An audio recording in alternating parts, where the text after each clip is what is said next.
Jueves 13 de octubre. La preocupación de Pablo. Gálatas capítulo 2, verso 14. Pero cuando vi que no andaban rectamente, conforme a la verdad del Evangelio, dije a Pedro delante de todos: si tú, siendo judío, vives como los gentiles y no como judío, ¿por qué obligas a los gentiles a judaizar? La situación en Antioquía era tensa. Pablo y Pedro, dos líderes de la iglesia, estaban en abierto conflicto, y Pablo llamó a Pedro a dar cuentas. ¿Qué razones da Pablo para confrontar públicamente a Pedro? Gálatas capítulo 2, versículos 11 al 14. Pero cuando Pedro vino a Antioquía, le resistí cara a cara, porque era de condenar. Pues antes que viniesen algunos de parte de Jacobo, comía con los gentiles, pero después que vinieron, se retraía y se apartaba, porque tenía miedo de los de la circuncisión. Y en su simulación participaban también los otros judíos, de tal manera que aun Bernabé fue también arrastrado por la hipocresía de ellos. Pero cuando vi que no andaban rectamente, conforme a la verdad del Evangelio, dije a Pedro delante de todos: si tú, siendo judío, vives como los gentiles y no como judío, ¿por qué obligas a los gentiles a judaizar? Para Pablo, el problema no era que Pedro comiera con los visitantes de Jerusalén, ya que las antiguas tradiciones de hospitalidad requerían esto. El problema era la verdad del Evangelio, es decir, no era un problema de compañerismo o de prácticas de alimentación, sino que las acciones de Pedro comprometían todo el mensaje del Evangelio. Escucha Gálatas capítulo 3, verso 28 y Colosenses capítulo 3, verso 11.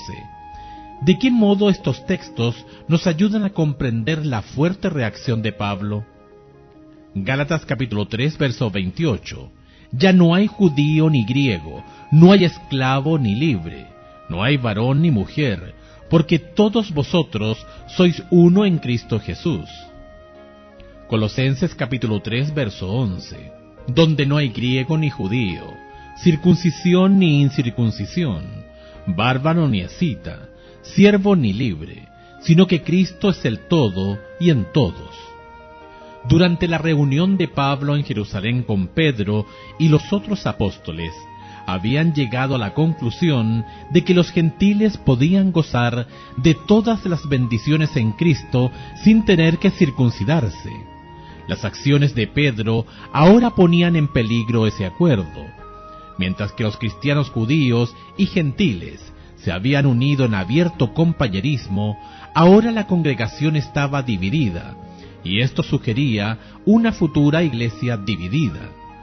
Para Pablo, la conducta de Pedro implicaba que los cristianos gentiles eran creyentes de segunda clase, y él creía que las acciones de Pedro pondrían una fuerte presión sobre los gentiles para que se sometieran si querían experimentar un compañerismo pleno.